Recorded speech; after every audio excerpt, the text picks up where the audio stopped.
ব্যারাকপুর সাংগঠনিক দলে ভারতীয় জনতা পার্টির জেনারেল সেক্রেটারি বা সাধারণ সম্পাদক।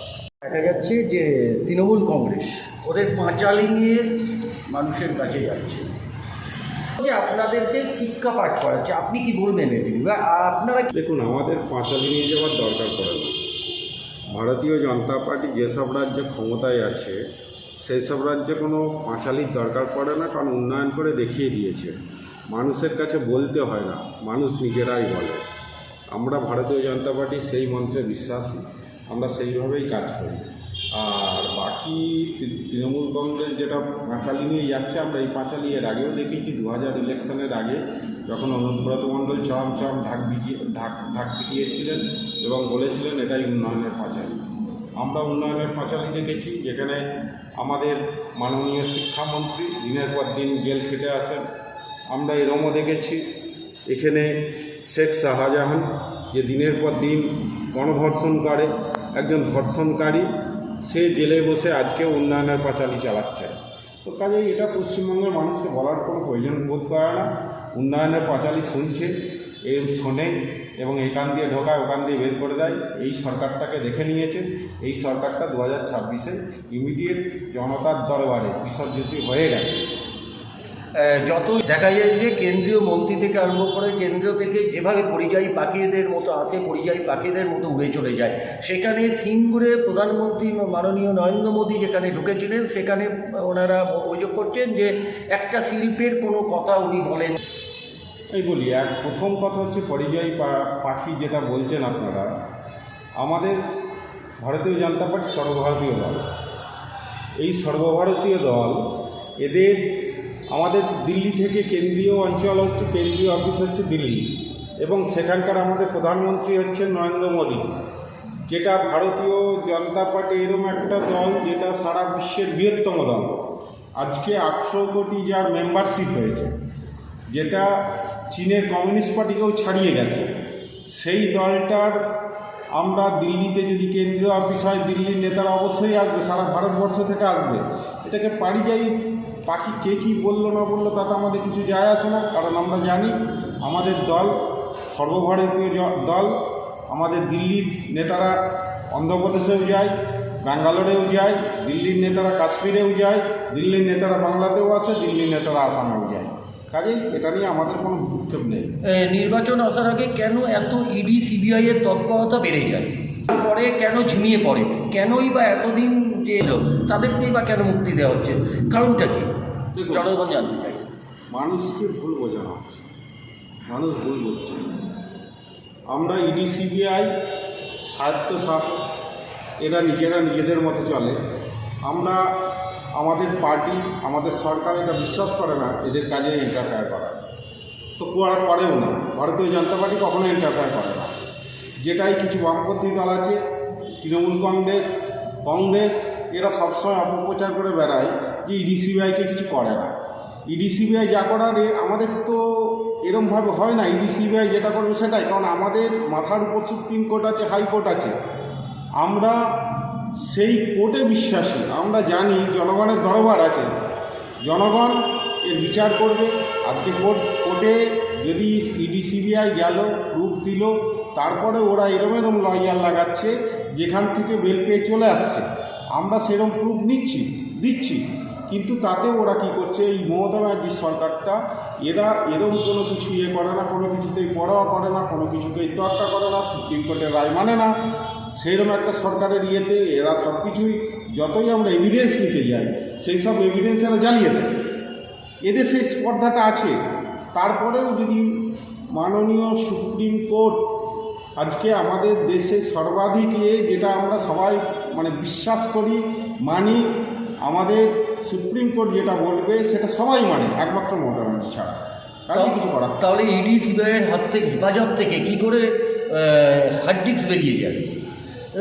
সাধারণ জনগণ দেখেছে, আপনি বলুন। হার্ড ডিস্ক চুরি করে মমতা ব্যানার্জি, আজকে ডাকাতি করছে। আজকে মমতা ব্যানার্জি যেটা করছে, মমতা ব্যানার্জি ডাকাতি করছে। এতদিন এরম ছিল, মমতা ব্যানার্জিকে আমরা চোর বলতাম, এখন আমরা ডাকাত বলি। হার্ড ডিস্ক কেন? এরা সব কিছু লুটে নেবে। আর কিছুদিন যদি এরা সরকারে থাকে, যদিও থাকবে না, যদি থাকে, এরা পশ্চিমবঙ্গটাকেই লুটে নেবে। আচ্ছা, যারা দেখা যাচ্ছে মানুষের ক্ষয়ক্ষতি হচ্ছে, যেখানে দেখা যাচ্ছে শাসক দলের নেতারা অনেক টাইম নিয়ে যাচ্ছে। দেখুন, গত পরশুর ঘটনাটা যদি দেখেন, সেখানে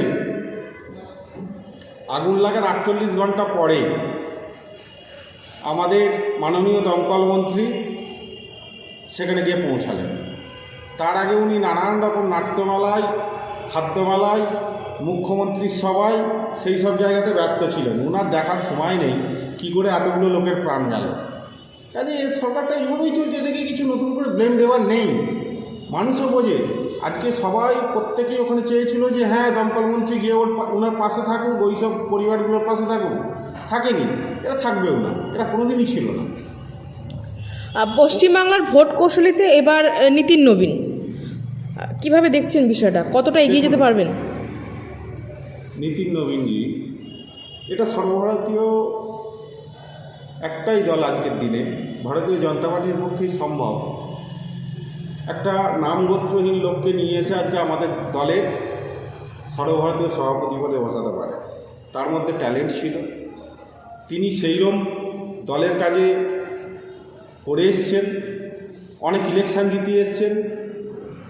এখানে কারুর স্নেহভাজন, কারুর এরম ব্যাপার থাকে না, এখানে থাকে তার পারফরমেন্স। উনি সেই পারফরমেন্স করে আজকে দেখিয়ে আজকে তবেই এই জায়গাটা পেয়েছেন। আগামী দিনে পশ্চিমবাংলার জন্য উনি গতকাল এসছেন 27 তারিখে, আজকেও আছে। উনি বলেই গেছেন আমাদের এখন লক্ষ্য পশ্চিমবঙ্গ দখল, এবং পশ্চিমবঙ্গ দখল করেই উনি ওনার ক্ষমতার প্রমাণ দেবেন। আচ্ছা, 2006-এ আগুন জ্বালিয়েছে ওনারা বল। এই বামফ্রন্ট 2006 সালে যেটা করে গেছে, এরা তো তারই দাদা ভাই। তৃণমূল কংগ্রেস যদি দেখেন বামফ্রন্ট যেটা করে গেছে, এরা সেই জিনিসটাকে এগিয়ে নিয়ে যাচ্ছে। বামফ্রন্টের যে রাস্তা দেখিয়ে গেছে এরা সেই রাস্তায় চলছে। কাজেই এটা কোনো ইনাদের কাছে কোনো ম্যাটার করে না যে এখানে বামফ্রন্ট সেই সময় করে দিয়ে গেছে, আজকে এখানে এই সেই তাহলে তোমরা এতদিন ভাই 15 বছর ধরে কী করছো? বামফ্রন্ট যদি কোনো একটা ভুল করে থাকে, তোমরা সেই ভুলটাকে এগিয়ে নিয়ে যাচ্ছ, তোমরা সেই ভুলটাকে কোনো রকম কোনো সংশোধন করার জায়গায় যাচ্ছ না, তোমরা সেখান থেকে টাকা তোলার ধান্দায় আছো। পশ্চিমবঙ্গটা চলছেই তো টাকা লুটের কারবার, তো এখান থেকেও টাকা খেয়ে নিয়েছে আর কি। আচ্ছা, যারা ওনারা আর হলো নন ব্যাংক। ভারতীয় জনতা পার্টির প্রতিষ্ঠাকে যারা এটা বলছেন তারাই জানে না। বিজেপির যদি দেখেন ব্যাকগ্রাউন্ড দেখেন, আমাদের প্রতিষ্ঠাতাই হচ্ছে আমাদের তৎকালীন, আমরা সবাই জানতাম শ্যামাপ্রসাদ মুখার্জি। শ্যামাপ্রসাদ মুখার্জি আজ এই দলটার প্রতিষ্ঠাতা। কাজে বিজেপি কী করে হতে পারে যে নন বেঙ্গলিদের দল? আমরা বাঙালিরা এর প্রতিষ্ঠা করেছি। আজকে বাংলাদেশে হয়ে যেত যদি শ্যামাপ্রসাদ মুখার্জি না থাকতো পশ্চিমবঙ্গে।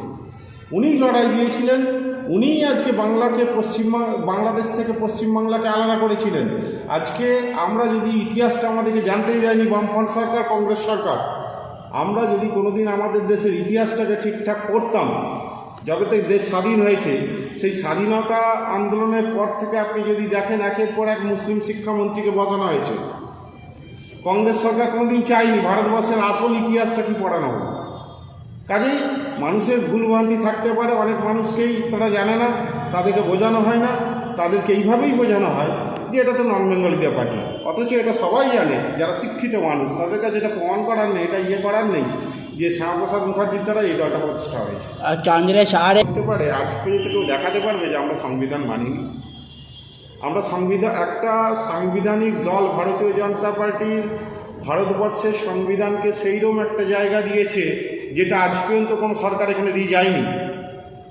আমরা সংবিধানকে মেনেই যা কিছু করা সেটাই করি। কাজেই কে কী বলছে, যারা বলছে তারা সংবিধান কতটা মেনেছিল সেই নিয়ে প্রশ্ন থেকে যায়। তো আপনাদের দেখা যায় দেখুন, লক্ষ্যকান্তে গীতাপাঠ, আমরা হিন্দু, আমরা সনাতনী, আমাদের এটা সবাইকার পক্ষে হওয়া উচিত।